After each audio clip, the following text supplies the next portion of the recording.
Are you seriously going to eat, you fat blibbity blabbity blob? I mean, some of you might be like, why would I want to start this? Sensitive. She's sensitive. You are listening to the Tammy Talks Unscripted Healing Podcast, where we share stories that are, you guessed it, unscripted. That's the thing, this journey doesn't stop. It doesn't really right? end. We have a general sense of the topic each episode, but really the whole point is just to show up and be authentic and let our inner child speak its truth. And I have continued to work through that story of constantly hearing, well, we don't want, got a hot dog on our hands. Yeah, guess what, Mr. Sabatsky, you do. So I'm so excited that you are here, and it is my hope that you hear yourself somewhere in the story so that way you can feel seen and heard as well. So let's start talking. Welcome to the Tammy Talks Unscripted Healing Podcast. I am super pumped about today's episode because you have heard me talk a lot about the healing journey on this podcast. And today you get to hear it from a male perspective, which was just like, well, it's not just me. There's other people that have gone through this and I haven't really heard it from this perspective before. But before we jump into today's episode, I have a couple quick announcements in that the next healing retreat, it is now not just necessarily called the Inner Child Healing Retreat because we did so much work with the feminine in us, and you're going to understand why that is so cool and significant after hearing today's episode, because we talked a lot about feminine energy in this episode. And so we work on that a lot within what used to be called the Inner Child Healing Retreat, but is now more Rise, Rebirth, Renew. I think that's what we're calling it. I'll put the link in here and you can look it up. But anyway, that is going to be April 9th through the 13th. And the registration link is open and you can save a whopping like $500 before January 12th, before prices go up. So take inspired action. There's only 8 spots. And so for those of you that are like, follow your intuition and join us. The other thing I wanted to say really quickly was thank you so much to those of you that helped me celebrate the 40th episode and turning 42 in the same week. It's like I timed that, like I planned that. The divine did. Anyway, for those of you that liked and commented and shared and all of those things, thank you so, so much. Again, I know those seem like such simple little actions, but to someone in this world and when your only reach is social media, those actions are huge and they truly mean the world to me. So thank you so much for those of you that participated, and hopefully the 5 winners are excited about their giveaways. I was pretty stoked about those and a little jealous. So thank you again, and I will get you over to this episode. So enjoy. Welcome with my guest, Andrew Bonds. We met through Faith. As you know, she was editing the podcast for me, and you two knew each other, and she's like, you two need to get to know each other because you also had a podcast. Mm-hmm. And so we connected over Zoom. And one thing that came up for me as you were sharing your story was like, are you the male version of me? In many ways, just your healing journey. Maybe. And I haven't heard the male perspective of going through what I have gone through and just the depths of exploring your wounds and healing. And so I just was like, I need to have this guy on here to share this, because I know that there are men that listen to this, that I have forced to listen to this podcast to connect with their inner child. And so I was like, I will let someone else talk about it from your perspective. So share a little bit about who you are, what you do. Sure. We'll dive into the story. Well, I own a company called Impact at Scale. I'm a marketing nerd.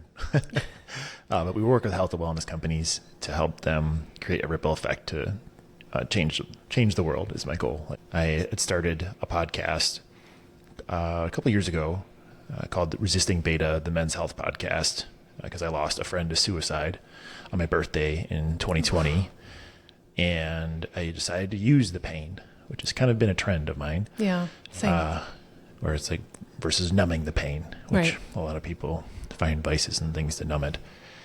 And that kind of changed the trajectory of my life. Yeah. It put me on this mission to cut the male suicide rate in half by 2032 by lifting men up spiritually, mentally, and physically. Yeah. And I started that with the podcast. We had 50 episodes, and that evolved into my company where I could help companies that are helping both men and women, of course. Yeah. I'm very passionate about men's mental health. Right. But I work with companies that help people, more mission forward businesses, not all in the health and wellness, but that's a big focus of mine. Yeah. And I'm Wisconsin born and bred, got 3 girls. 14, 12, and 10. Been divorced since September of 2020. And that's kind of when my whole journey of figuring out what masculinity was and who I wanted to be as a man through just a shitload of pain. Right. Which is a great way to figure things out. Yeah, right? We just sort through all this shit. Yeah. It's like, let's just make it hurt real bad. Yeah. Yep. And then just figure out your way forward, which that's just how it works sometimes. So you're right, though. It is really easy to stay stuck in the pain or to search outside of yourself for ways to soothe it, to numb it, to suppress it, versus like, I'm going in and this is going to suck, but hopefully you come out the other end, right? Yeah. Yeah. I think oftentimes we look to so many different vices to distract ourselves from what we don't want to deal with. Yeah. That was food for me. Was it? Oh, yeah. Yeah. Yep. Yeah. There's a lot of things for me, but I remember the day of my divorce, it was first day, looked at a bottle of bourbon on top of the fridge, and part of me was like, I just want to get hammered. I don't want to deal with this. Like I had kind of done prior to while the divorce was happening, and something, whatever it is spiritually, Holy Spirit, whatnot, kind of gave me the decision to like, why don't you use the pain? Right. So I had been doing the miracle morning. Yeah. Hit or miss for a while, but never consistent. And I'd always beat myself up when I didn't do everything. Right. Ooh, inner child stuff right there. Yeah. Give me this notebook. Yeah. Taking notes.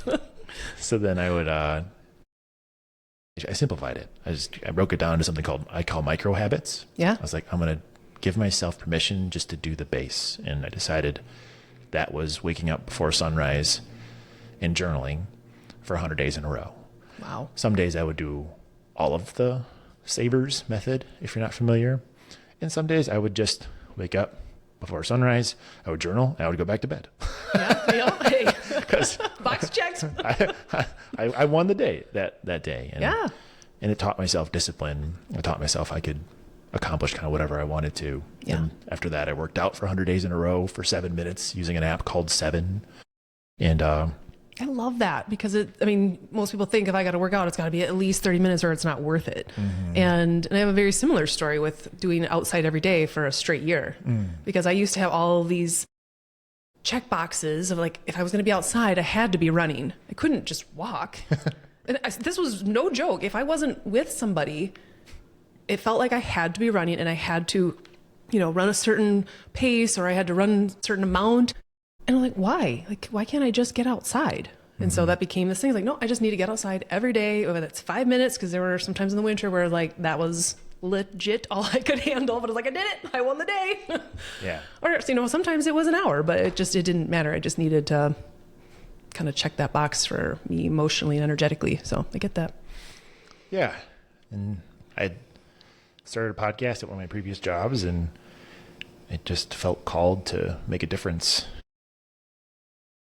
That's kind of led to breaking off the training wheels of starting my own podcast. Yeah. And how easy it was to get guests. I could reach out to, best-selling authors, and some people would just be like, yeah, sure, I'll do that. Like, yeah. Good to know. It was a really good experience and one of the best things I've ever done. So it's something that I'm super proud of, that the chapter of my life and my professional journey over the last 4 years. Yeah. Well, you said it's like 50 episodes of really valuable information, and remind me and letting them all know like what was kind of the general theme of the podcast and the message you were trying to get across then. Yeah. So we brought on experts in spiritual, mental, and physical health. A lot of coaches, consultants, companies, and things like that. Talked a lot about what it means to be a man. Ended every episode with that question. Yeah. What does it mean to be a man to you? Yeah. And we had, just well, right? Oh, do you want to answer it? I'm curious. That's a good question, actually. Yeah. I am curious. Who? What does it mean to be a man to you? I think I just said this on the podcast with my daughter. I'm like, I don't like being asked questions on the spot because I'm a processor. Huh. I think a provider, a protector, but it's, to me, as trying to embrace more of my feminine energy, of someone who can help you feel safe in that. Okay. Like, so I could be the nurturer and so I could be the encourager and all of those things. But I feel like the masculine is more of the doer and the motivator and that kind of thing. And so, Yeah. yeah, I mean, for me, it's safety and not just physical safety, which I think some people, that's like a surface level thing, but we need emotional safety. So Energetically. Yeah. Yes. One of my first clients was I think it was like the fourth guest. They were a masculine and feminine polarity coach. Ooh. So I had put on a 40-hour marketing workshop with them to help them shift their message and tell their story. And they had as much benefit to me as an individual as I did to them. And I would argue probably more for me on what it means to show up in your masculine, healthy masculine power. Yeah. And how does that shift to attract your ideal partner? After my divorce, it basically, I spent the first, probably about 6 to 9 months in victim mindset and like blaming my ex-wife. And then a friend of mine called me out on it, and he's like, "You're just being a little bitch, basically." In victim mindset, so if you keep blaming her, you're not going to improve. And I was like, well, it's a good slap in the face. I'll take that with love, kiss and a slap. Right. And it just shifted my mindset to more of ownership and really going on this journey of what does it mean to be a healthy masculine man and not just, the alpha male, which kind of resisting beta is where that came from. Where it was like this, I don't think it is part of my journey now, but it was then. Yeah, for sure. And why that kind of spoke to me, because most of my marriage, I was like the nice guy. Yeah. And even that sends shiver down my spine of when someone says, "Oh, you're so nice." And I almost take it as an insult because of how triggering that is to me personally, from just like how I used to be. Yeah. Like these covert contracts to where it's, I'll do this for you if I get this. Like, if I go take out the garbage and mow the lawn and do all of these things, well, hopefully I'll show up and we can have sex. Right. It's like, that's not how it works. Right. Or these, trying to be a chameleon or people pleaser. And, if I'm nice enough to you, maybe you'll show me love and you'll like me for the good little boy that I am, or like the golden retriever mindset, I call it, to where, I would go bring stuff and be like, can I just get a pat on the head? Yeah. For being a good boy, all that energy, that needy stuff that, you kind of raised. I was raised by my mom. She was the primary caretaker. My dad was around, but my mom, she was there. Yeah. My dad was either working, and my dad's an alcoholic. So if he was there, half the time he wasn't necessarily there. Yeah. He's the best. They both did the best they could. But I think that being raised by my mom and being raised around a lot of strong women, that learning how to be a man through a woman's eye is not how you become a healthy man. Yeah. It's how you can be very kind and nurturing. Right. Which are amazing qualities. Yeah. But aren't necessarily the cornerstone of strong masculine energy.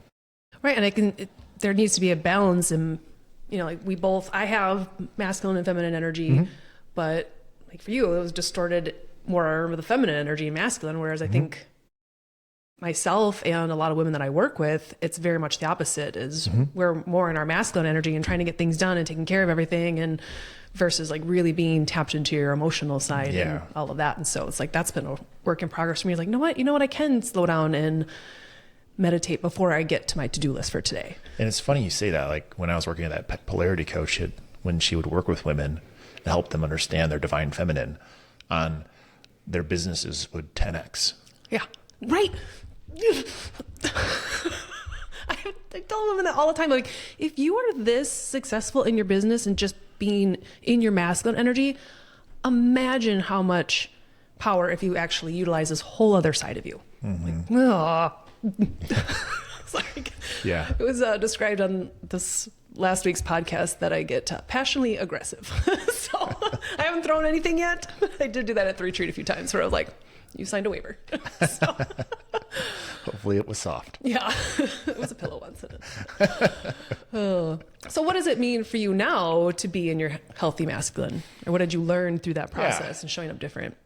I mean, for me, it's living in my boldness and courageous energy, taking risks, leading Yeah. myself Yes, first, that was the other word that came up for me. extreme ownership, and just owning my part in everything, Yeah. almost to a fault at times. Yeah. Or it's like I take too much accountability, where it's like, that was my fault, and where I don't give myself enough grace at Yeah. times. Yeah. So I think that a lot of that is just getting out of my head, stop overthinking and leaning into that, and just going after what I want Yeah. and being kind to myself of being okay. Like, well, I want that. Yeah. And not entitled, Right.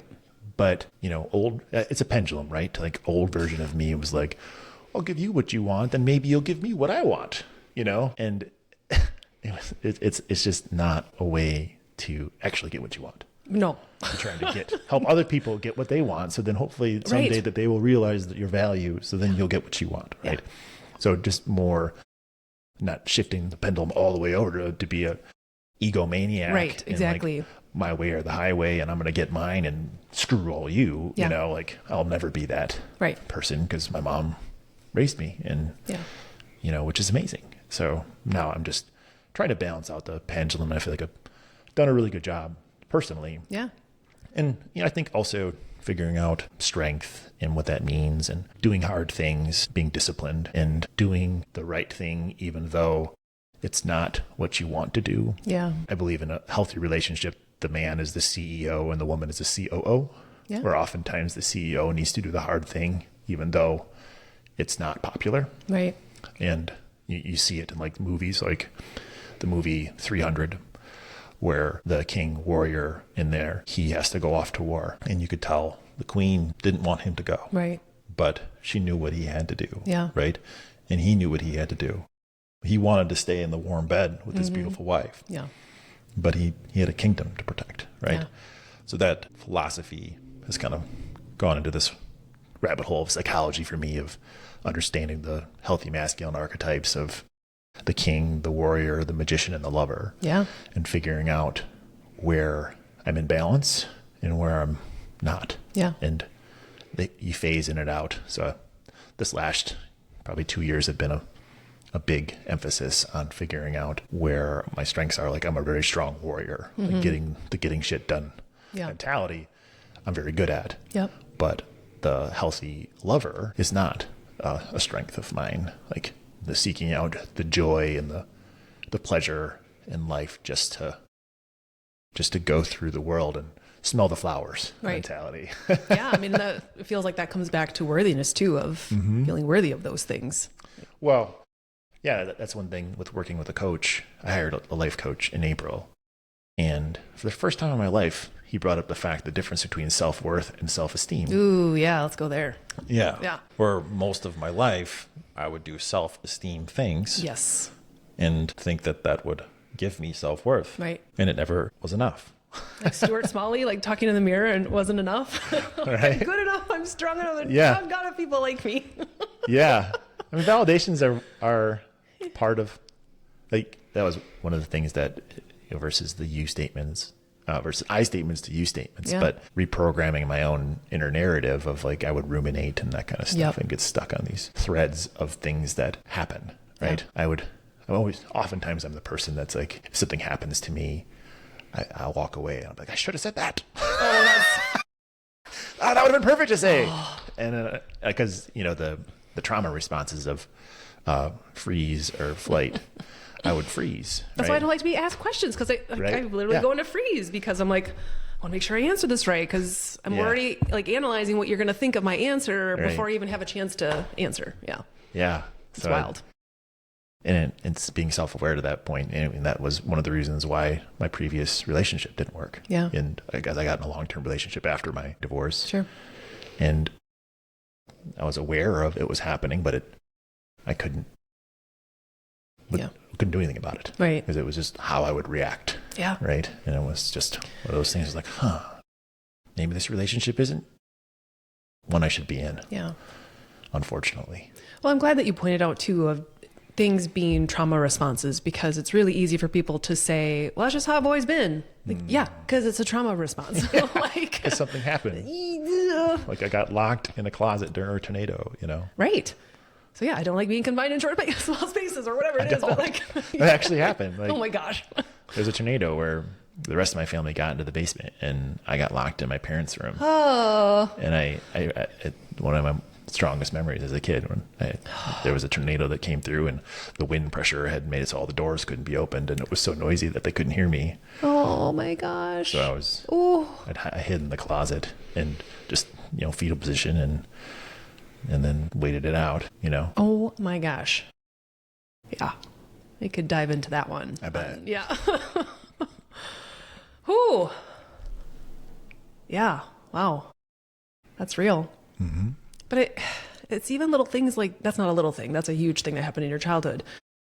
But as adults, just like what I did, I'm just kind of like, oh, wait, like there's actually a lot to that. And I think it's important for people, especially with those stories that you remember so vividly, there's a reason for that. There's usually something in that for you to unpack and really see, is there some form of abandonment wound coming from that? Like, I got left behind. Like, obviously that wasn't the situation, but your ego can tell you stories, all day long about that kind of stuff. Sorry, that story just like shook me because I'm just imagining that. And especially after what happened yesterday in Madison. So that kind of took me there. So I'm sorry. Just imagining, the trauma from those kids. And I was talking with a friend at the gym about the conversation he was having with his kids after that. And, asking like, what are they trained to do and the position that they need to be in. And I was just like, so that's where my brain just went there. Yeah. Because that's going to be trauma for everyone that experienced that. And even whether you were there or not, it can trigger things like that for people. So I know what it was. We're back. Took me a little trains just going around here. Was talking about, because again, I feel like you're a male who is more in his feminine energy. And now knowing that you have to have this better balance and trying to find this healthy masculine, how do you also stay connected and keep the balance with your feminine energy? Because I feel like a lot of the guys that I hang around, again, at the gym are very much in their masculine energy, don't want to feel their emotions, don't want to look at any of this stuff. And so how do you help? How did you do that yourself? Or how have you helped people that you've worked with kind of find that balance and feel safe in their emotions? It's easy. It's not, it's simple more for me where I feel like that is probably where I'm more comfortable. Yeah. And so I don't necessarily have to work on being. Do you feel like you have to keep it in check though? More emotional. I think that there are moments where like that, if you feel like yourself starting to cry and you're like beating your chest or whatever, and you're like, shut up. Bury it deep down in there and throw some mud on it. But there's always that kind of trying to look a certain way, to not, be a little bitch and all that stuff I think that part of that is, I'm okay with it, right? I with all the work that I've done and who I am as a man and not caring if I have a really strong group of male friends. Like I run a men's group. Which is so important. And I want you to talk about that more because, men generally don't have that kind of support. Yeah. And I had to be very intentional because I was very much a lone wolf mentality. And it took more intention than I ever thought it would be to have friends. Yeah. Like almost to the point where you go back to, kindergarten and be like, right? Will you be my friend? Will you be my, I like you. Will you be my friend? Like, yeah. Can we hang out? And be friends and do friend things. But it was very simply that. Yeah. It's like, hey, like I like your vibe. Like let's just chill and get it on the calendar and plan it out. All those things that men typically are not necessarily our gift of. Right.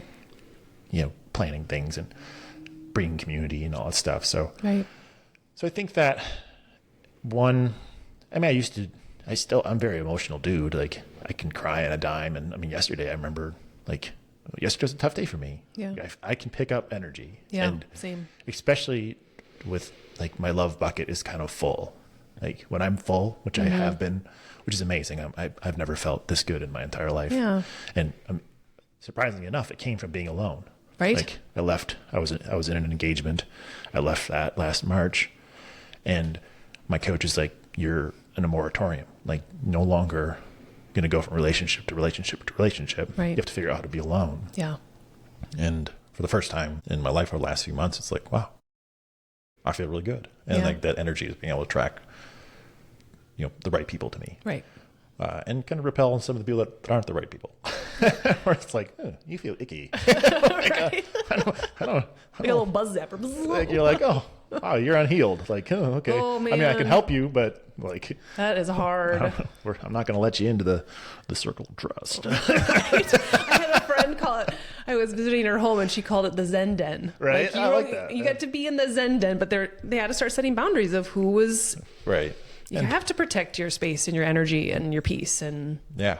And especially when you're in the dating world where it's like, okay, well, I can only let certain people into the Zen Den or the circle of trust or whatever. Just like, 'cause now I have peace. Right. I need to protect it. Right. Where it's like my peace is took a shit ton of effort for and real. pain and work and months of like not wanting to do the things I wanted to do, of like jump on the dating apps or, reach out to past flings and just fill that void of loneliness because I didn't want to be with myself. Right. It's like, oh, I need to be with somebody else. So like, because the only way I can figure out how to be loved is by loving through somebody else. And hopefully by filling up their love bucket so much that some of it comes back to me. Right. Yeah. And then it doesn't work. It doesn't work that way. Yep. So, I remember that realization of like, oh, this has to all come from within. Yeah. And oh shit. Like you literally have to cut off the supply of trying to receive love in that way or validation in that way or whatever, approval, whatever it was. mm-hmm. And really like, if this doesn't come from me, nothing outside of me is ever going to be good enough. And I'll find a way to sabotage it or whatever it is. And that was a huge turning point as well in my journey. And I just remember thinking like, I'm not dabbling in anything. It's like, I'm going to figure this shit out because I'm not repeating this pattern again. Like you have lessons along the way in different forms. And it's just like, oh, here it is. This is a new layer of my abandonment wound. I actually had someone just yesterday try to give me a compliment. And I must have said something in the past where like that it was hard for me to receive compliments or that I was working on it. I'm changing the story that it's hard for me to receive compliments. Like I will receive that. Like I'm starting to say that because that feels better. Mm-hmm. And then they said something about because you like to be invisible. And I was like, oh shit. And I'm like, I'm not invisible. I have a podcast and I'm I'm probably the most live out loud person in my family and my group of, sharing my life on my stories and all the stuff that I thought about. Like, no, on a much deeper level, there are aspects of you that maybe you're still trying to be invisible. I'm like, oh, so I had to sit with that yesterday and sit with it again today. Yeah. Yeah. It's not a fun journey at most of the time. Yeah. I mean, you talked about the feminine stuff, and I think that's a great question. I don't know if I've ever asked myself that. And I'm also a processor, right? And so I think oftentimes for me, it's building the tools to giving yourself permission to feel it. Right. And not numb it. Yeah. Right? I think that's the healthy masculine feminine energy where feel it. Yeah. Just feel it. If you're sad, just go straight sad. Yeah. Like throw on a sad movie, listen to sad music, just feel it. Yeah. Right. And then go through it. Right. Where I would get stuck is I would just, you ruminate it or you block it. Right. Like you're resisting it. And so it's just this like, the wall's just been like, if I just freaking felt this, I can move through it. Just let it pass through me. Right. And I think that's where yesterday where I was supposed to I take dance lessons, salsa and bachata dance lessons. Fun. On Monday nights. And I didn't go last night because I was just like, you know what? Mm-hmm. Energetically, I'm not going to show up in a way that I want to. And I gave myself permission to just go home and be sad. Yep. I talked to my ex-wife and she dropped the kids off and I got a quick hug. And it was one of those moments where I was just like, having that was amazing. Having the gratitude. I think gratitude's a nice way through it. Also acknowledging that, having systems toward the healthy version of it. Because I think that, from the feminine energy where the ruminating, where it's like you just keep spinning the same story and over in your head, and having the tools that my coach has given me of like leaning on, for me, was validations, right? Where if I find myself ruminating, I would give myself validations of like, you're powerful, you're strong, you're charismatic, you're a masculine man, things like that, where you just snap yourself out of it. Right. For me. And it worked, especially post relationship and that kind of stuff, to where you're in your feels. And, you know, I would relive the same thing over and over again, like the moments of the few moments near the end of the relationship that were really hard, that happen at the end of a relationship, when you have to make a hard decision for the right reasons for you. And unfortunately, it hurts somebody else. And most of my life, I try not to hurt anybody, but oftentimes it hurt myself in the process, because I didn't have strong boundaries. And I would try to, again, love people, help other people get what they want, and not necessarily go after what I want. So, well, and I learned around that for me was, because I'm very much a recovering people pleaser, but when I saw it as a form of self-abandonment, I was like, oh shit. It's easy to get that impulse or want to fall down that trap, but I catch myself now more. I'm like, if I say yes to this, is this going to make me abandon an aspect of myself or something that I want to do or something that I need? Because I'm like, I'll never do that to my inner child. And that's why, like, I have pictures of a little Tam Tam everywhere. And so, like, she's just constantly in my mind, like, I'll never do something that wouldn't make you proud or that would abandon you. And oftentimes it's the little people pleasing things that I do. Like, so that's helped, but that's a hard one. Yeah. I think also, like, as a father too, to where sometimes going after what you want is the best thing for your kids. You know, and I think that was a big part of the divorce, where some people are like, oh, well, no, stay in it for the kids. And you're like, oh, going through divorce is going to mess your kids up, and you're going to, you know, X, Y, and Z statistic and all that stuff. And it's a load of shit. It is absolutely a load of shit. It's like, you're just trying to guilt me into doing something. My kids are so happy now. Same. Like, my oldest daughter, I mean, I'm so proud of her. Like, in all of my kids. And I want to be able to show them, one, what a healthy relationship is. And I thought it was a healthy relationship with somebody else. But turns out is I need to show them the healthy relationship with myself. And that was something that I didn't know, that I figured out really in the last year.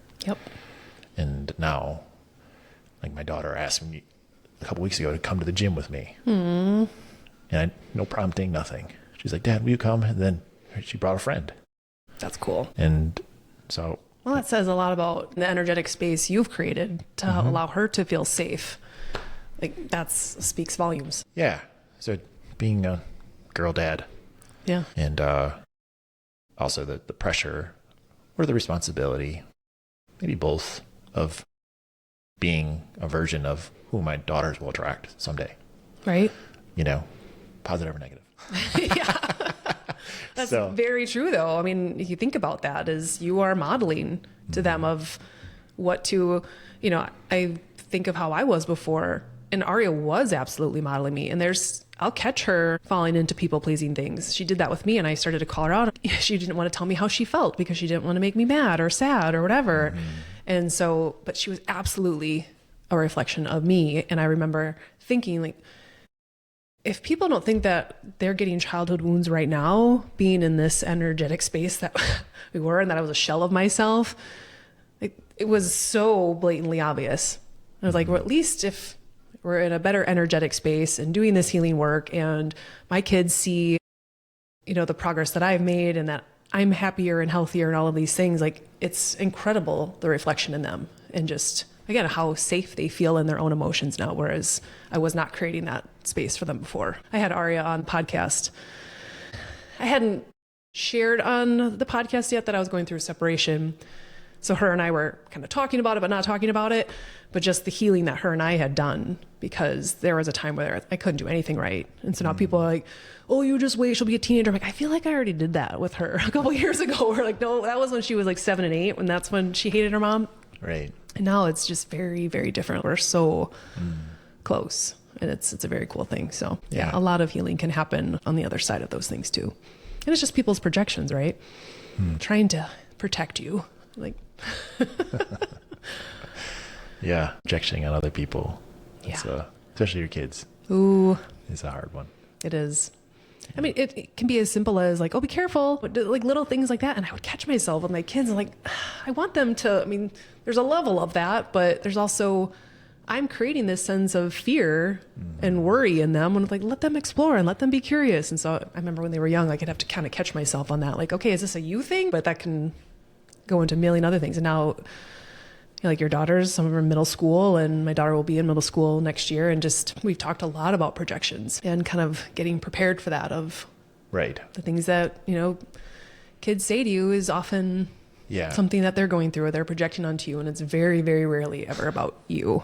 So, I had a moment at dance with this young woman. She's probably in her, I don't know, late 20s. And I was kind of joking with her. I'm like, because I've taken the basic class Yeah. for the 5th time.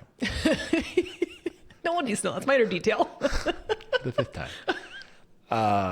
And I was joking with her. I'm like, okay, well, hey, you guys aren't going to, throw me out of the basics class here. Or people aren't going to laugh at me for Eventually being you need to in the graduate, basics dude. class. And she's like, who would ever do that? Like, that says more about them than it does about you. I was like, aren't you just a beautiful little soul? Yeah, I right? was like, look at the wisdom in Yeah. your whatever 28-year-old self of teaching me a little lesson. Yeah. Just being okay with doing what you're doing, right? Without worrying about other people's Yeah. issues. Right. It's like one of my best friends, AJ is his name. It's like, he always asks the question. It's like, is that a your shit or is that a their shit? Yeah. Oh, yeah. I love like, that. Whose shit is that? Who shit is that? Yeah. Yeah. It's like, I was like, oh, it's probably their shit. Or it's like, if they're going to judge me for taking the basics, which I believe in fundamentals. So I want to get good at the fundamentals before I do some of the fancy stuff. Because dance, just like anything, it has essentially the same 4 to 6 movements of footwork. Right. And You get all those down. The rest of it Right. should come pretty easy. Yeah. Everything else is, if you don't figure out the basics footwork, you're going to not be a good leader. Yeah. And I want to be a good leader in all things in life, and particularly in dance. Yeah.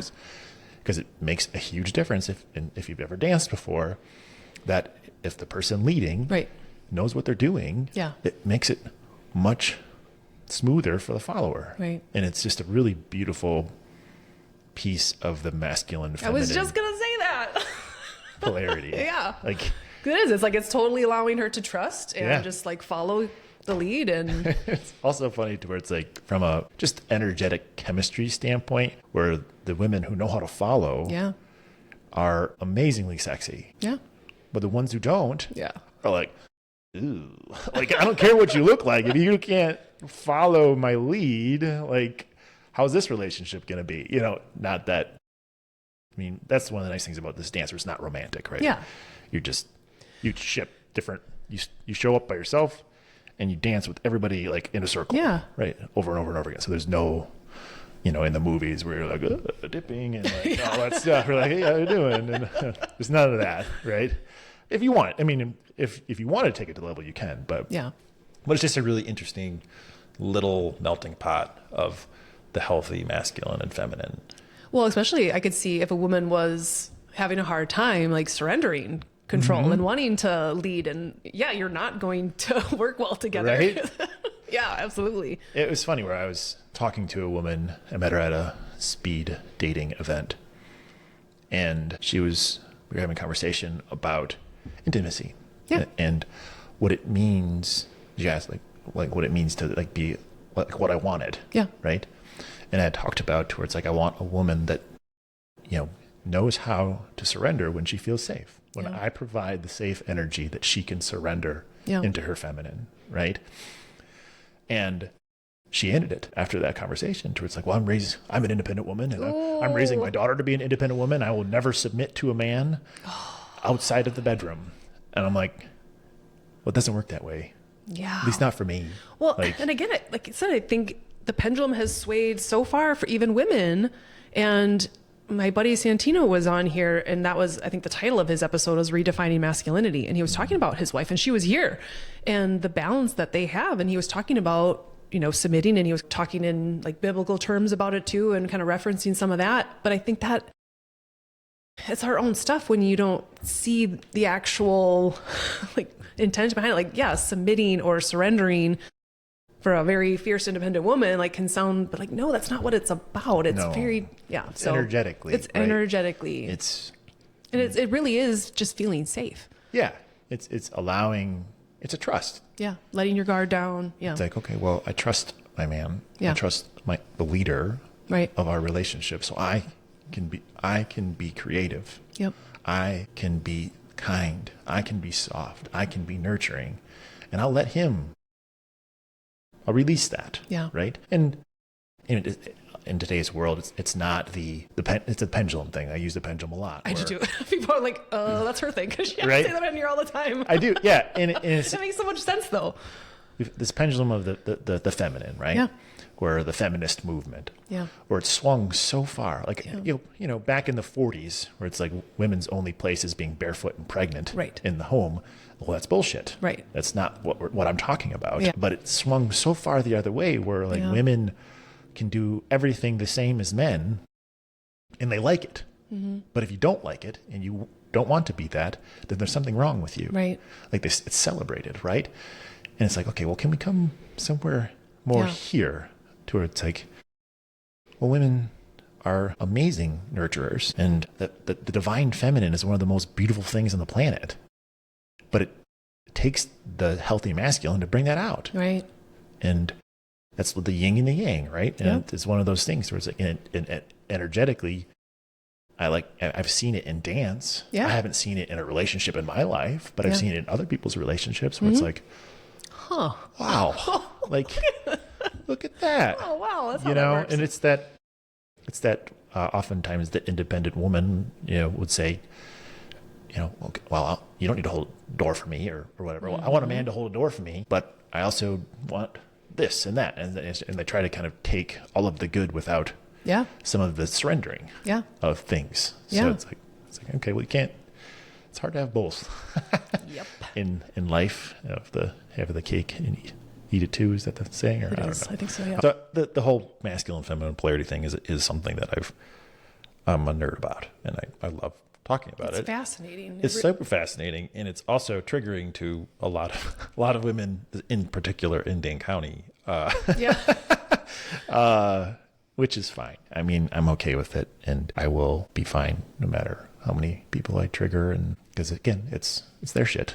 Right. It's not mine. Yeah. Like their insecurities, not mine. Well, and to be able to look at your own stuff to see, why do I need to be so fiercely independent? Right. Oh, because I could never count on anyone, or because people always made promises to me as a kid and I never followed through. So I learned I could never trust anyone. So of course I'm this way as an adult, but like, we don't ever do that work. And so even for me, when I brought up the comment about not being able to receive a compliment, like I never, to ask for things, to speak up, because I never wanted to feel like a burden.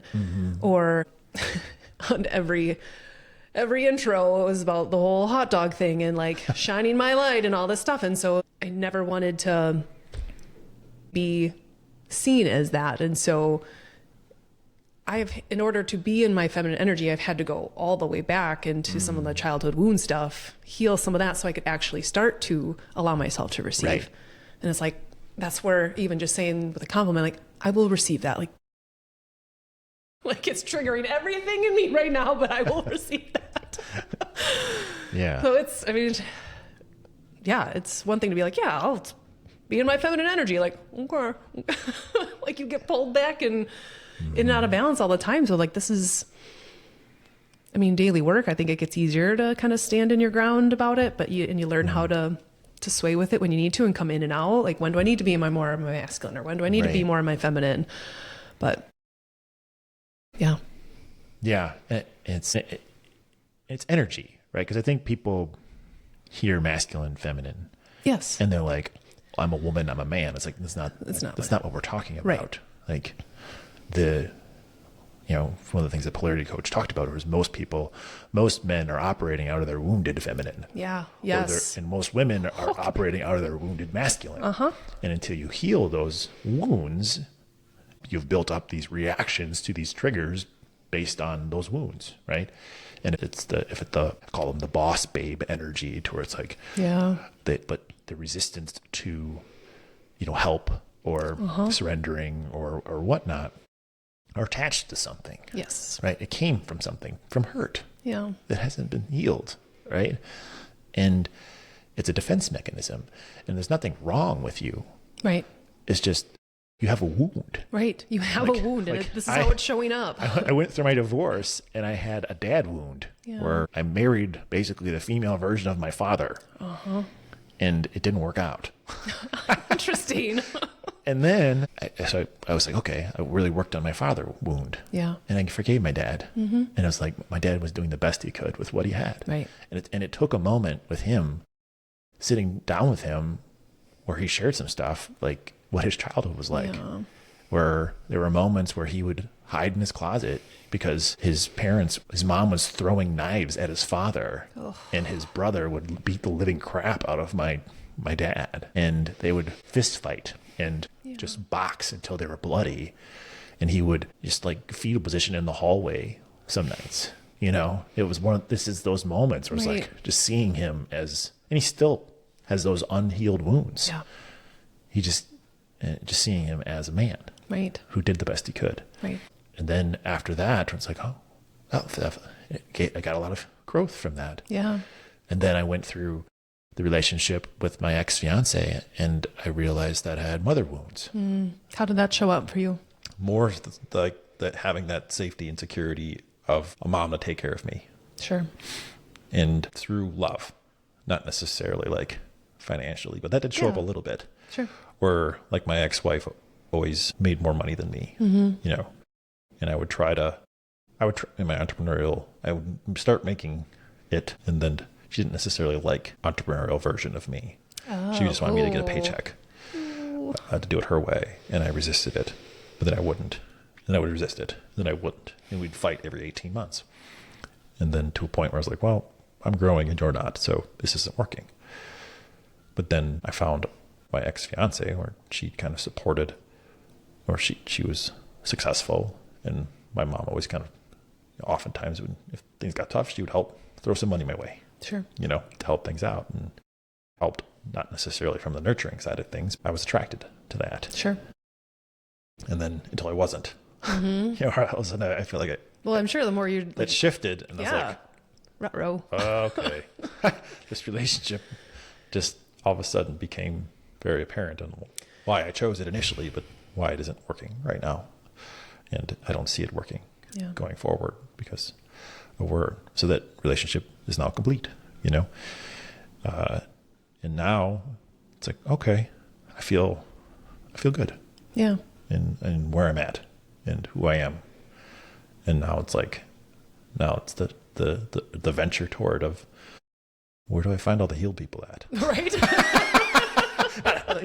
Never fully healed, but people that have like at least been on the journey, right? Well, right. And that's just, I've said on here a million times, though, you can't speak butterfly language to caterpillar people. Right. And it's just like going through that metamorphosis thing. Cause I love that quote, but I don't want to seem like the butterfly is better than the caterpillar, but it's just like that time in the cocoon, man, that's for real. And so I think that's why, like when you're talking on Zoom, I'm like, wait, what? Like, these things? Like you just find people that have gone through this, because I'm sure people listening to this podcast probably, I'm like, do they think I'm crazy? Like I'm the only one that's going through this? Because I have people share their stories, but everyone's approach to healing is very different, and some are just not just able to find the purpose in their pain, but it's just very interesting when you kind of break it down. And whether you want to call it a spiritual awakening, whatever you want to call it, it's fascinating that it is kind of almost textbook, and there are like these phases of it, but yet it's so different for everybody, and the journey it takes you on, and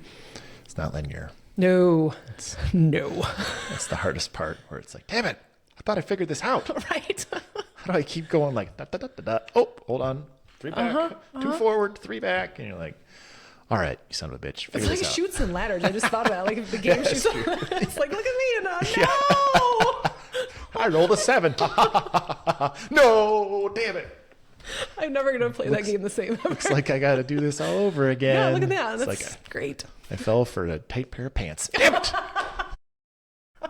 Those damn leggings come back to bite you. Back to start. Like, oh. I always kind of described it as like a video game. Like there's just different levels of it. And think of how many times I'm terrible at video games. So this very much applies to me. Like I would, try to get over this thing and, you hop over this and you get through the level, but how many times do you die and you have to go back to the beginning, try again, you get a little further, but then you die at the next spot. You have to go back, start over. I'm like, that's kind of what this feels like. Like, oh, there's another challenge ahead. Yeah, it's like old school video games before they had Oh, yeah, I'm thinking- saves. yeah. Like original Mario. That's exactly the game I'm thinking of. If you die, you're going back to level 1. You're like, unless you could punch in the code fast enough or something, you're like, oh no. I like video games, but I played video games most of my life. I did not. as So a I'm kid. terrible. So we got like the first Nintendo, and yeah, I'm a Mario Kart aficionado. So if anyone See, wants that's to the challenge only me- game I would allow myself to play because I can drive around a track, right? No, Yeah. I couldn't. And I still can't. I'm the person that holds it. I get like a blister on my thumb because I figure the harder I press the button, the faster I'll go. And then I'm this. I'm doing this. Yeah. It's not helpful. Getting into it. Oh, I like it. I am terrible.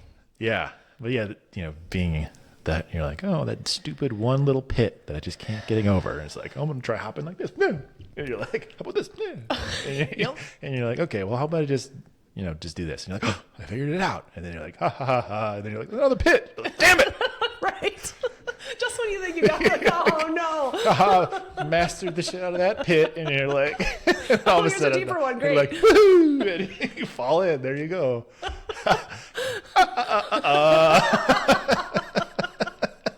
Like, damn it. Oh, Oh well. that is very much how this is felt. Yeah. I think that for men, if you haven't invested the intention into building your tribe of men around you that can kind of give you that hug or a slap, Yeah. that can be that masculine outlet of your negative feminine energies, which is like your feelings, right?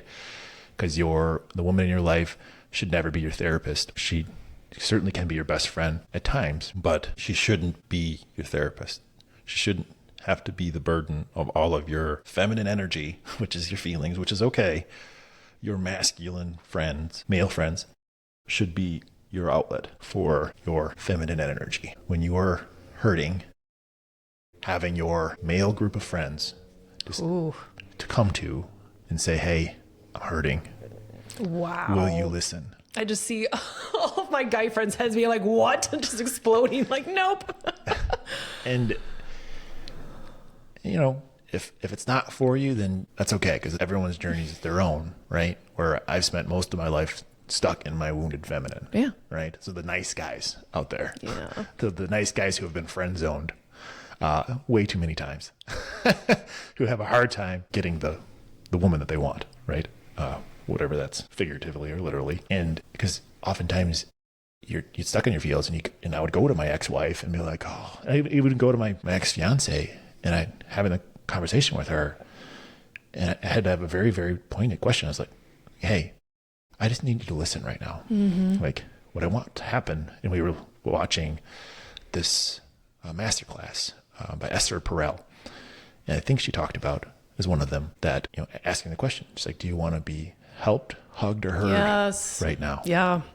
And I would preface that when I would come to her, I'd be like, hey, I just need to be heard right now. And she would get offended. She'd be like, no, but I'm such a good helper. I'm such a good problem solver. Let me solve your problem. Stuff. And I was like, no, like that's not what I want from you. Yeah. I just need to be heard. And oftentimes I don't. Right. And in this moment, you're not hearing me. Like, Right. Her helping me was her being in her masculine, Right. which made me demasculate me, which is part of my shit too. But still, it's not should not be her job to fix me or fix my problems, right? Like that's the masculine energy. So I should bring that to my masculine tribe of men in my life to help me solve that. And so I can show up as a masculine man for her, to field her in her storm, like the masculine is the mountain in the storm, or the tree in the storm. Like the masculine is the tree. The feminine energy is the storm at times. And in her cycle, depending on where she's at. Yeah. Basically, depending on her day. Yep. And if you're not the tree, Yeah. and you don't have the deep roots, and you let her storm blow you off of your mountain, then she will lose respect for you. And she will no longer be sexually attracted to you. And therefore, and then you'll go into this like, I only get sex once a month, or every 6 months I'm entitled to sex in this marriage or this relationship. It's like, no, you're not. And that's not how it works. Right. Like if she doesn't feel safe energetically, like not physically, like, most men. But that's aren't so gonna true. And couples, women, men need to know that. Like it's about feeling emotionally, energetically safe. Right. And I think the episode with Brene, we kind of talked about that of just, otherwise like women will just shut down. Yeah. This is a Sahara Desert. Yeah. Not turned on whatsoever. And they might out of obligation on occasion, but they won't enjoy it, and they won't be able to energetically have the pleasure that they really want to in a relationship if you can't show up as a masculine man and have your tool set and have your shit together most of the time. Right. And having that outlet of male friends is something that every man needs to do intentionally. Right. And it's not just going to happen by itself, especially as you get older. I'm 42 years old. Yeah. Like going around and be like, hi, AJ, I think you're really cool and we should hang out. Not like that. Yeah. But I essentially had the conversation with him. It's like, Yeah. hey, man, like we're on the same journey. You're doing some cool stuff. He's older than me. He's like 50, 60, he's just turned 60. And we run the men's group together. And we bring these little dudes that come out of divorce that are recovering nice guys, and we're meet every 3 weeks and just talk through our feelings and show up for each other, but also go on hikes and get in the woods and cook meat over fires and just, do both. Yeah. And it's safe and it's healthy for me, and maybe not for every guy, but that's what I needed based on where I came from. I'm thinking of different friends in my life where like seeing them go to other men for that. Like, how do you get beyond just talking about sports or just talking about the gym or whatever it is? Like, no, like allow yourself to actually connect. And that's with Santino on his episode. He was kind of talking like, I'm not that guy. Like, I want to ask about your feelings. I want to really know how you're doing. And he was trying to talk about that put some people off. I'm like, I don't think so. Like, I see people drawn to him for that. And sometimes men, because they're like, that dude actually cares about me. Right. like everybody craves that kind of connection. Yeah. And if you don't think that you do, you've probably created layers and walls of protection around to tell yourself that you don't. Yeah. There's some stuff there too to dig into. But Yeah. depending on, that's not me, right? I can't speak to that world of guys that are so hard that like, if I'm going to cry, I'm going to, Kind of want to call someone out right now. if I'm going to cry, I'm going to go whip myself in the bathroom because I'm too much of a bitch, like that mentality, like that drill sergeant army dude that, never lets himself feel, right? Which I'm not that. Yeah. I'm never. Well, that's why I wanted to have you that. on here, was to be Right. that example, because again, you tend to see it the other way all the time, where it is that tougher exterior, and to know like that's all protection from not allowing yourself to feel those deeper layers of pain and sadness or grief. Like, we can be angry, we can have rage, and those feel comfortable and safe, but it's like, go a little bit further into that. I can use anger and rage. Yeah. That's the destitute. It's the defeated that is very difficult to use, right? Because if you, I can get you to shift from anger to something else. Yeah. Productive, where the defeated Eeyore energy that no one wants to be around. That's the man that, that if you're 60 pounds overweight, eating your feelings, full of estrogen, stuck in your feminine stuff that hopefully waiting for someone to come to save you. And unfortunately, that's not how it works. Right. Like, no one's coming to save you. No. You need to figure your own discipline out. Right. If you Save can't yourself. Discipline your mind. You can't discipline your body, which starts with your mind. Then you're not going to achieve anything. And you might achieve some things, but you're not going to achieve what your God-given light is. Right. that light that you were gifted, that if you don't show it, you'll show up at the end of your life and meet the version of yourself that you could have been. Right. As you stand in front of that pearly gates, in front of, I'm a spiritual person, so in front of God. And, maybe you'll meet the version of yourself that you could have been if you would have just done the little hard moments. Those little, like it started the 100-day thing, where it doesn't have to be big things. Like one of the guys in my group, he's like, I need to go to the gym and work out for 90 minutes, but I'm not doing it. And I beat myself up over it. I was like, dude, can you do 10 push-ups? Yeah. Okay. Yeah. Tomorrow do 11. And then the next day do 12. And then he's like, man, I've been doing this for a month in my chest, in my arms, and I can do like 40 now. And energetically, you're showing up as a different person. Well, and I see that from the inner child perspective is it's consistency and showing up. It's letting that inner child in you, like, I'm going to do what I say I'm going to do. I'm going to keep my promises to you. Yeah, it goes back to the beginning of the conversation.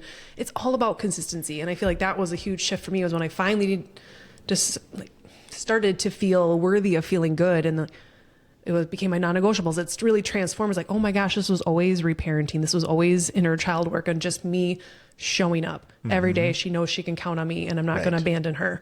Yes. And that was an absolute game changer. It's this little tiny promises that most people, like, especially men, we make these big promises. And we're like, this week, I'm going to work out 17 times. I'm going to not eat 1 gram of sugar. Oh, yeah. I'm going to, read 100 pages in a book, because if I don't, I'm worthless, And you're like, the first 2 days, you're like, I crushed it.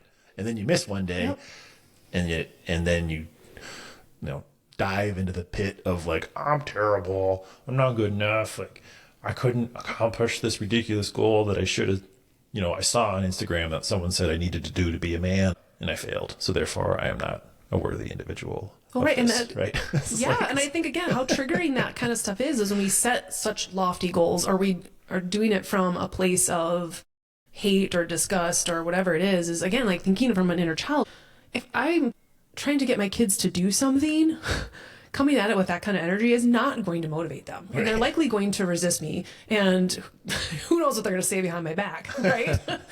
And I think about that too, like if I'm coming in and making a change and I'm going to cut out all of my favorite things and I'm going to beat myself up in the gym, or if I miss one day or whatever, like what kid is going to respond well to that? And that's why we don't, because your inner child's like, F you. Yeah. Like, I want grace. I want to be able to make mistakes. I want to be able to learn from this. Like, we do that with our own kids, but we don't do it with ourselves. And that's why your inner child's like, F you.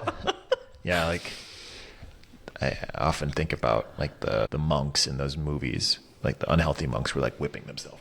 Yeah. The inner masochist, where that was a journey that was super interesting towards like thinking about the inner masochist. And they talk about it in the book, the king, the warrior, the magician, the lover, and the unhealthy kind of shadow versions of these.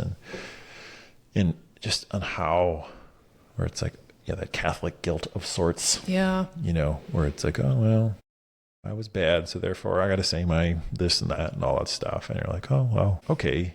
But, like, it's pretty easy to get stuck in that. Like, okay, well, I need to discipline myself through pain, and I don't deserve this cookie because blah, all of those moments where you're in your own head. Yeah. And all these thoughts are like, oh, what am I telling myself right now? Right.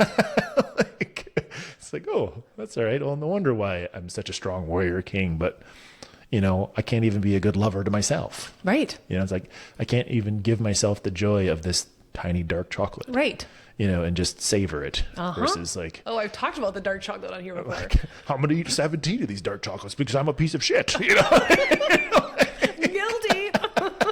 You're like, oh, I broke my diet today, so I'm going to eat a whole gallon of ice cream. And, all or nothing. Might as well. Might as well. Oh my gosh. The diet's out the window. So rah, rah, rah, rah. I played that game so many times. And that's why now, like, I have a little piece I have my favorite little dark chocolate with caramel in them.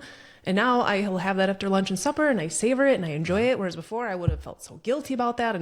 But then the floodgates would open. I'd have a vulnerable moment and I'd eat the whole thing. Yeah. Whereas now it's like, no, like I'm going to allow myself to enjoy this. And that's the little way for me to receive every day. Like I got to start small. Start with my little chocolate square.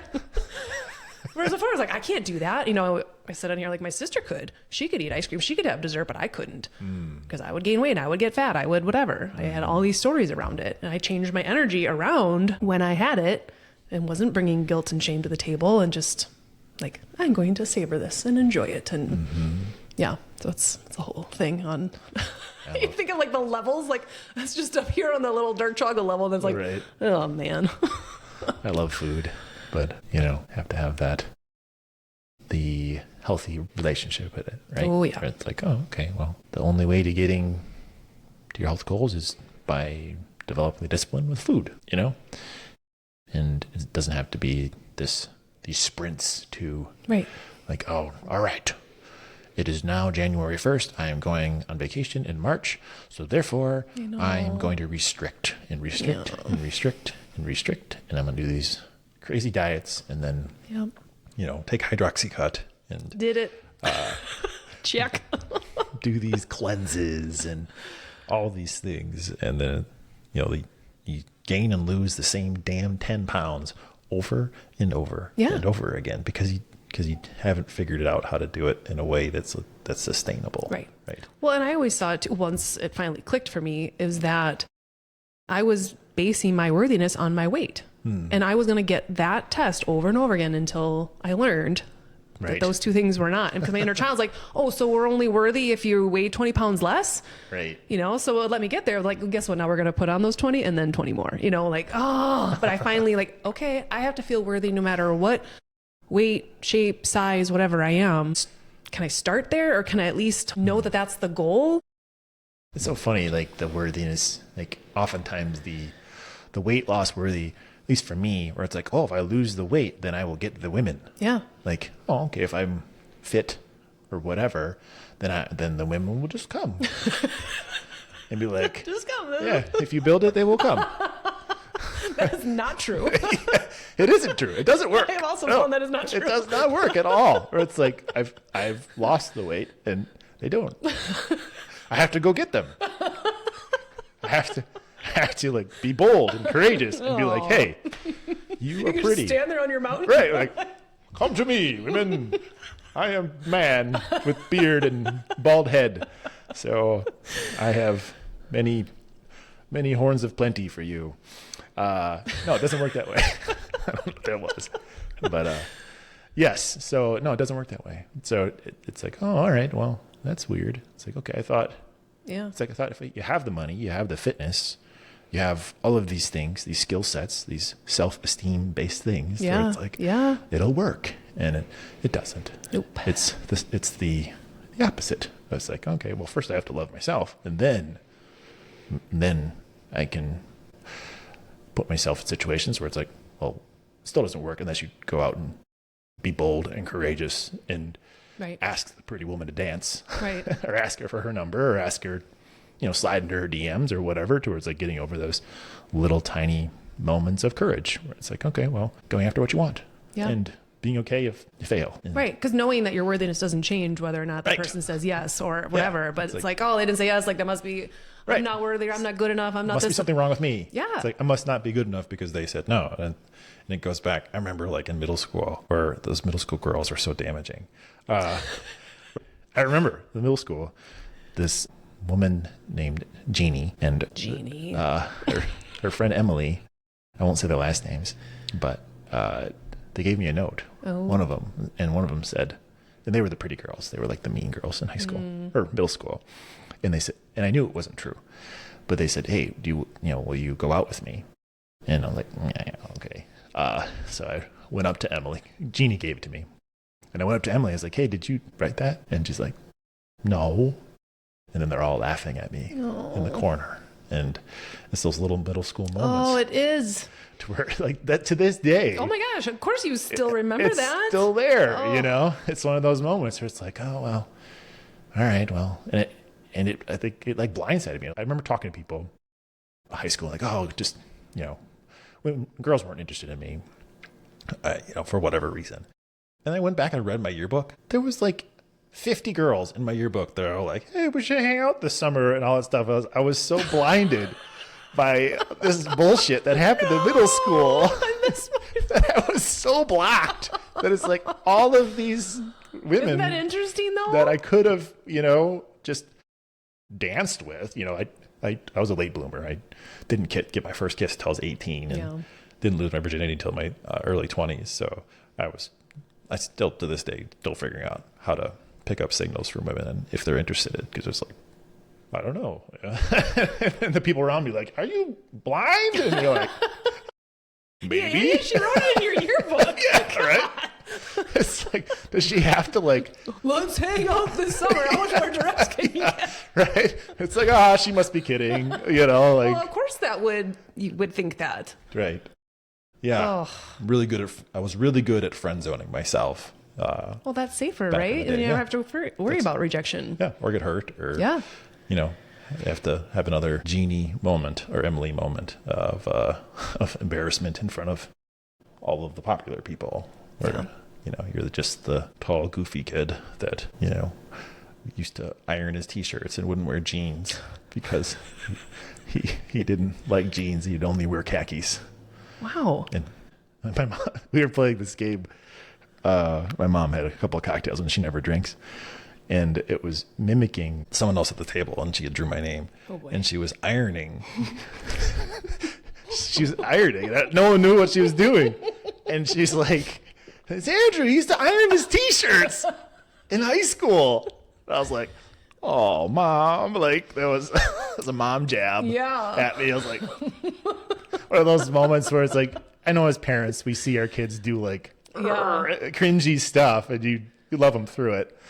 But, there's part of you that's like, you kind of tease them internally maybe. Yeah. Or with your, significant other or whatnot, kind of calling it out like it's silly, right? Yeah. But it was like the first moment where my mom was kind of a teasing. She did it in love, but it was a little bit, it stung a little bit. I'll be honest. Well, I was like, because like looking at what were the reasons why I was doing that. right. Yeah, now I do. Yeah. Where it's like just trying to get love and acceptance. Yeah. Trying to look this part. And, especially if you have stuff going on at home. I mean, I think I certainly know I tried to present myself a certain way at school, so no one knew. Sure. I'll be the, class clown and this. And so no one knows that things are hard at home, and so like if I dress perfect and like iron shirt. Yeah, exactly. Iron shirt, sweaters and all that stuff, just trying to, get attention through or get love through attention, right? Or like, if I do this, then I will get that. If I am this way, then I will get love.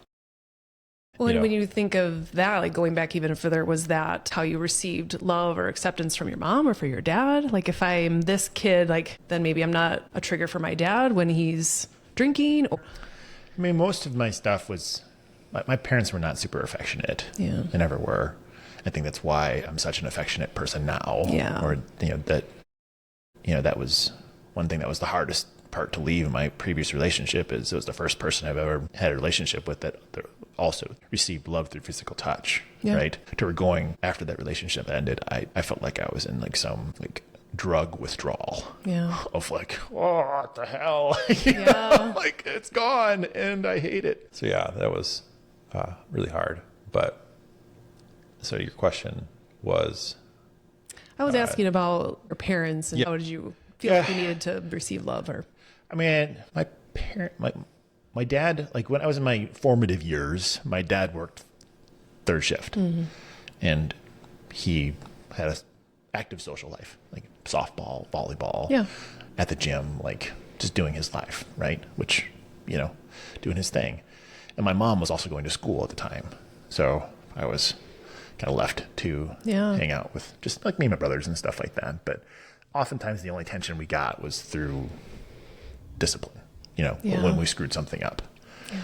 So I would do anything I could to not get attention, and because usually like, especially if my dad had a few drinks, there'd be the belt or the spoon or the hand or whatever on the bottom. And, especially if it's, hard day or whatever, he had one too many and couldn't hold his temper, which didn't happen all that often. It was, A lot of us grew up being spanked and that kind of stuff. It wasn't anything abusive, but not a whole lot of the,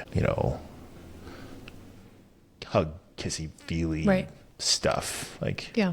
I was always a good student, good athlete, just doing the best I could to get things done. Right. Middle child. So, You're one of those. Just kidding. yeah. Well, my older brother, he liked being different. Yeah. And I could see that it bothered my dad that my brother was not like him, or like he wanted him to be. Ooh. Like he would, he wore a trench coat and had piercings in places that you wouldn't want to be pierced. And like purple hair, and went to like seminary school his first few years of high school and my dad still to this day doesn't necessarily understand him. Yeah. So there's probably some of that there, but I don't remember a lot of my childhood. I don't either. That's There's the thing. A lot of memories that are probably blocked from just trauma. So that's one thing that I've had multiple people say you should get hypnosis or whatever to figure that out. And I haven't yet, but someday I will.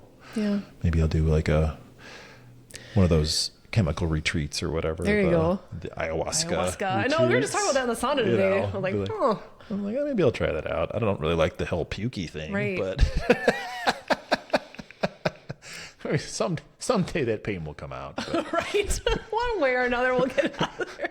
right now, I feel pretty good about the amount of pain I've been through. Yeah, with, I'm good right a now. divorce, and then a separation, and then moving a bunch, and X, Y, Z, and all that Yep. stuff. I've been through some things. So, Yeah. but it doesn't kill you, makes you stronger. Right? Oh, man. So what's next for you? Well, what's next? I mean, I think I'm super excited about where I'm at, Yeah. both professionally and personally. I think I'm building something really cool with my business. First time I've been able to connect what I'm really good at and something that means a lot to me. Mm-hmm. So my mission in my career. Interesting how those things go hand in hand, right? Yeah.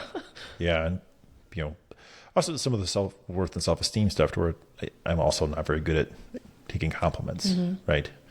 And being good at something, right? Yeah. It's like, it's okay to be, Right. have that God-given gift of being good at something Yeah. and getting paid handsomely to do it, right? And that's something that over the last few years where it's like, oh, I'm worth it because of all of this data and this old version of me that, would charge less than I was worth because it was all this stuff in between your heads, in your head, where it's like, oh, okay, well, I'll just keep asking for a bigger number and people will pay it because it's value, right? So taking my marketing and sales nerdiness that I've, spent since my, early 20s doing the stuff that most people didn't do, like reading professional development books and listening to podcasts and constantly growing and learning and growing and learning and trying and growing and learning and trying and growing and learning and trying and teaching myself stuff and all of that skill set that my ex-wife didn't like in me. Well, do they subconsciously know when you do these things, you eventually outgrow them? Like, Yeah. Right. Yeah. Or it's like that tether, right? If you keep doing that, then you will be this. Or come with me. Right. Please come with me. I would give anything for you to come with me and do it with me, but no. So yeah, I think professionally, I'm really excited about that mission and that journey we're going on. Personally, I've never been more consistent in the gym. I found an app called the RP Strength Hypertrophy app. The founder was on my podcast Oh, cool. of RP Strength. I met them at the CrossFit Games. Okay. I met his team, and then I just emailed him, the CEO of a really, Being bold and asking and really, it's a huge company. Like, old version of me would be like, nah. And I did it, and I got him on the podcast. And now I can shoot him an Instagram. yeah. I'm like, hey man, what's up, Nick? And I'm hearing this. Okay. yeah, well, it's a lot easier than you think. Most people are just people, Yeah. right?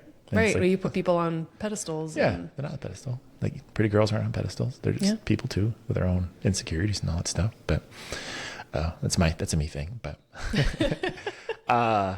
and then just kind of showing up as much as I can for my kids. And I'm taking this masculine journal right now with the men's group where we're going through this really cool exercise. It's called the Masculine Journal. The gentleman just created this year, and it's a new product. We're the beta test for it.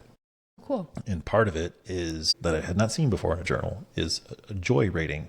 Oh. Looking at the last 24 hours and talking about 3 things that brought you joy and rating it, which I love measuring. I love it. Because That's a great way to balance things, though. Like, I love it. Yeah. If you don't measure it, it won't improve. yeah. If I don't have metrics, I can't improve. And that's the That's so marketer good. in me. Oh, right? yeah. Like, and the lifter in me. Like, if Yeah. I don't measure it, I'm not going to improve. I Yeah. won't get as strong as I could if I don't measure it. And I've never measured joy. Yeah. And I just got little goosebumps. Yeah. It's the part of it where you say, you look at the last 24 and you give yourself a rating towards like, okay, well, the last 24 hours, like this conversation will be one of my joy moments. And 5 stars. Just kidding. Right? And you rate it towards like, Yeah. okay, I rated it an 8. And then taking the next step and saying, what would have made it a 10? Ooh, that's good. What would have made it a 10? And having that extra question Yeah. Uh, of, oh, you know what, my man, I really liked that conversation. Going to lunch with my best friend yesterday, rated a 7. What would have made it a 10? And having that extra moment Yeah. of like giving Ooh, I just got yourself goosebumps the here. opportunity to get 10s in your life and being creative of what would have made Yeah. it a 10. and being honest with yourself. Right. Like, yeah, well, it was a 5 because I was distracted, my phone, Yeah. I was cranky, I rushed through my food, I that, whatever. And then Wow. having that extra question. And it's the only journal I've ever seen that has that I love that. extra piece to it. And it also it brings in the 4 Masculine archetypes, and you set the day out with intention of like, okay, which archetype are you going to be intentional about working on today? What brother are you going to check in with? What were your wins? At the end of the day, you have your wins and challenges to kind of look through that. And we're doing it together. So there's where I've missed a few days here and there, and I do beat myself up over it, and I'm working on it. Yeah. But I'm so excited about this tool. Yeah. I can see it as a huge kind of, Most men, the men's groups are typically around church. Like it's a Yeah. Bible group, That's literally all I know of. Bible study. Yeah. But not too many like secular men's groups, right? Right. Usually it's like, oh, we get together and drink beer and watch sports. It's like, oh, okay, well, how much healing is happening? How much like actual depth happens there? It's like, cool. I like sports, but those conversations bore me. That's why I typically had friends that were women. Yeah. Because they could talk about deep things and connect emotionally and that kind of stuff. I had very good best friend energy. Yeah. Didn't get laid a lot, but solid best friend energy. Solid best friend. Crushed that best friend energy. But anyway, so the journal, it's a nice tool that from a measurement standpoint to start the day with intention, and from a masculine standpoint. I mean, if you haven't read the book, King, Warrior, Magician, Lover. Yeah, I'll link that in recommend it. here because a really valuable resource for people. Yeah, it's based on Carl Jung. Yeah. Who's one of the didn't get the press of Freud, but has a lot of Yeah. influence on the psychology world of today, like an OG. Of psychology and philosophy and all that stuff. Some of it stuff's pretty out there, but there's also a lot of out there stuff that I thought was out there, like tarot cards, sacral energy, and all that stuff, and Reiki. Or 10 years ago, me would be like, Yeah. that's stupid, and now I'm like, something to that. It's like, holy crap! Like energetically, we're a bunch of energy just encased in a meat sack. It's so weird. The energy is so important. Yeah. And who you surround yourself with. My intention is just being where my feet are, Yeah. which is hard for me. It is hard. Being where my feet are, wherever I'm at, trying not to distract as much. But I still have my We're days. human, right? Like where you have it's- those moments, and especially the lonely moments. Like yesterday, where that shooting, Yeah. or like part of me was like, man, I just want someone to hug, right. like to hold me, Yeah. and I didn't, Yep. and it made it worse. Yeah. made me more sad. Right. Let's pile it on here. Yeah, it's like, okay, well, now I'm extra sad because in the holidays and Thanksgiving, and I love buying gifts for people, and I love being creative with those sort of things, like that romantic kind of Yeah. partner component that I would put a lot of intention in around this time of year, where it's like, I don't have that. Yeah. Just gotta pour that energy into my kids, but they're kids, so different. Right. Right. But yeah, so I'm figuring out that I feel like I've balanced out a lot of my masculine stuff. So now I'm figuring out what's from a relationship standpoint. I feel like I've become the man that I set out myself to attract the woman that Yeah. that will, be my queen, right? Going forward. Now she just needs to show up. Yeah. Yep. So just be on the mountain. Like, And I will. I conquered. I did it. It's all like Borat. Right? King of the castle. King of the castle. Oh my gosh. Yeah. And, so we'll see where that goes. But I'm still learning there. My reps in that department is, I think for the first time, I approached a woman in public and asked for her number at 42 years old. So, Yeah. yeah, I mean, the dating apps were helpful post-divorce, but it was an awful thing for me. I learned a lot, but the whole muscle of going up to someone that could say no and say, hey, how you doing? How you doing? Yeah. Who's that now? Who's that voice? Joey from Friends. There we go. Yeah. Joey. Yeah. No, I didn't do that. But, having that moment of getting yourself Yeah. out there, having the courage to be like, hey, you seem cool.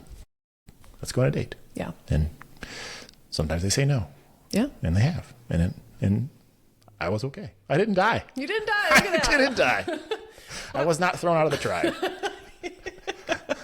Every day you just show up with intention and start with intention. And some days are better than others. I start the day with the gym every day. I wake up at 5 and get to the gym, and that's my win. Yeah. And then everything else on top of that feels pretty good. Yeah. There's So. something about that morning thing. And I take everything to my inner child perspective is like, first thing you were attending to you.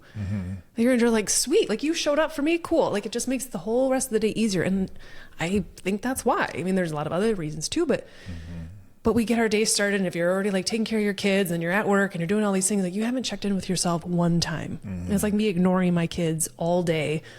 And then at the end of the day, being like, oh, by the way, how are you doing? I'm too tired to actually hear your response and care about it, so Right. I'll just eat or I'll drink or I'll do whatever. It's that first thing, doing something. Maybe it's not working out. Maybe it's journaling. Maybe but something to connect with you is huge. Yeah, agreed. I mean, I just want to take a moment to just acknowledge what you're doing, because I think that what you're doing, putting yourself out there, and just so honored to be part of this story and your experience. And I think that it's just really commendable that you're being vulnerable and creating this space for people to also learn from all of the, could be, the little embarrassing things that most people wouldn't share. Yeah. Right? I have no shame. Because of judgment. Right. Right? People are drawn to authenticity. Yeah. And in fact, they crave it. Right. And that was one thing I learned from the podcast, where it's like the more authentic I was, No. the more I enjoyed it. Yep. The more I talked about failures in the bedroom and suffering with erectile dysfunction post-divorce and all of those things that were like, other people like, whoa, like crazy, man. Like that's super embarrassing. I was like, well, maybe, but if I keep it in, Right. like that's I'm letting shame win. Like shame right. keeps Like, if I don't talk about it, then how's it going to get better? Right. Yeah. So I just think what you're doing is really valuable, and I want to honor you and your journey. Thank you. And I think it's been cool to be here and be a part of this. And hopefully this was valuable for those that are listening, because it doesn't even feel like there's a mic on. I know. or a camera on, right. So Hopefully there is. hopefully we press Hopefully we pause. got all that. Fingers crossed. Well, thank you very much for sharing your story and the work that you're doing, and just being an example, because I think we need more examples of what it's like to show up in a healthy masculine energy. Doing the work is something that we need more of, and just providing that community for men listening. There are men out there will support you and hold space for you in that way. It's very cool. Yeah. Is that something that's open to people that are interested? It's a pretty tight-knit community. It's free. It's not something we charge for or anything like that. It's probably like 60% accountability growth, Which is awesome. stuff, 40% brotherhood right now. It started off a little bit more like 90-10, because that's the warrior in me. Yeah. Where I'm like, let's get shit done. And you're not getting shit done. It's like, I'm getting shit done and you're not. So I feel like I'm dragging the group. Right. And I was like, oh, dang it. There's my warrior and my not showing up and my lover from a brotherhood standpoint. Yeah. So I feel like I found a good sweet spot. My mission was to kind of create a model where I could launch these little micro communities around the world to help create these spaces for men that need brotherhood but don't have a tribe. Yeah. And, there's a lot of places you can go to find stuff that's bad for you. Yep. As men. Oftentimes, men alone aren't going to heal. You need the tribe. You need the healthy masculine, because healthy masculine can see wounded masculine or wounded feminine and be like, hey, Yeah. get off OnlyFans, man. That's not helpful for you, man. Right. I mean, I'm here. I'm a safe person to talk about it and Yeah. and get that shame out of you. Right. But like, knock it off. And acknowledging those things where it's like, okay, well, all right, I got that out of there. Yeah. And I'm still in the tribe. Right. Holy shit. They still love me, even though So that's so healing from an inner child perspective. even though that I just said something very shameful. Yeah. Like they're there, and Oof. they're there for me. Like, and it's like, oh wow, like I could share something with my deep dark secrets. Yeah. And they're still there, and it's like, oh, that's cool. That's incredibly healing. Yeah, I mean, it's one Incredibly of those healing. things. It's like, oh wow, I just You got could all my save shame someone's life, honestly. 100%. I mean, there's a lot of people taking their own life because they feel alone or not enough or worthless, or that the world is better off without them. Right. Like those kind of conversations that I had with myself when I'm in my 20s, where I never attempted, but I thought about it Yep. because I felt alone. Had not found my tribe. Like I was always this goofy kid who was one of the guys listening to Tony Robbins when he's 19 years old and has the Stephen Covey CDs. He listened to him Oh my gosh. so many times that they won't work anymore. Or the 4-Hour Work Week by Tim Ferriss. Oh my gosh. He had to order it twice because he listened to it so many times. It's like, thinking that there's nobody like me until I found Cutco knives. I sold Cutco knives for 4 years. Oh yeah. And there was all kinds of knife nerds doing the same kind of stuff. Yeah. And it was like, oh, all right. I mean, I started that way with Isogenics. That was a supplement company. And I just yeah. I'll go to an event. Sure. And I was like, whoa, like what is all this positivity and high energy? Like you can work like this and you can earn money doing that. What? Right. And then I get back to my normal job. I'm like, what the fuck is this? Who are you people? It's draining my soul right now. I know. It was a very stark difference, but it was those things like pouring I into want yourself. more of them. Oh, yeah. And less of you. It became very, very clear. And that was before I knew anything about energy, but I didn't need to know anything about that to understand that. I mean, it's our first language when you really think about it. Yeah. Mine was Market America. Yeah. My I remember ex-wife Market America. hated Market America. Yeah. And I was like, but they're so positive. Everyone's like, you can do it. You can buy a freaking island. And you're like, yeah. And a yacht. I'm buying an island and I'm buying a big boat. I'm going to go to Bermuda. Oh my gosh. Yeah. Yeah. Yeah, that was a huge catalyst for me, was that kind of community for sure. Yeah. Too funny. Well, thank you so much. I don't know how long this episode is, but hopefully we got some good stuff. So Yeah. what would your parting words be for the guests, since you always ask a question on your podcast? Parting words. I believe in the micro habits. That's the path to becoming, getting over that. If you're stuck in the self-worth department, either you're not worth it, start keeping the promises to yourself and make them as small as possible. Yeah. And give yourself the grace to do those small wins. It's not going to get wins on Instagram or Facebook, but they will stack up, and it can make a difference. Make it small. Yeah. And be okay with that. That made a big difference for me. So that's my parting wisdom. The for micro anybody habits. I love out it. there. And if you need somebody to lean on or listen, and you're a man out there that just needs another dude to like, hey man, I related to that, then reach out. Like, find me on Instagram, Andrew Bonds, LinkedIn. I'll link all those. I'm pretty easy to Google. I have a website, andrewbonds.com. I have a website for my agency that'll be launching here the next few weeks. Cool. Impact at Scale Agency. If you're a business owner and need a marketing nerd on your side, that's what I do for my business and such. So I've got the men's group, or I've got dudes that aren't in the men's group that are in divorce or going through divorce. It doesn't have to be they've been through divorce, but I feel like, in my opinion, most nice guys, you don't fully become a man unless you've gone through some pain. And sometimes people experience pain through war, going to war, or through loss. But I think a lot of people it's divorce. Yeah. And you can use that pain or you can numb that pain. And the only way forward is using it. If you numb it, you'll just be Groundhog Day and live the same damn year over and over and over again. The joy rating is not high on that life. It's not. That life is not a life I wish for you. So let your light shine and let the world see it. And I'd love to be there high-fiving you or kicking in the ass if you need it. So awesome. Well, on that note, thank you all for tuning in, and thank you again for being a guest and sharing your story. My pleasure. All right. Until next week.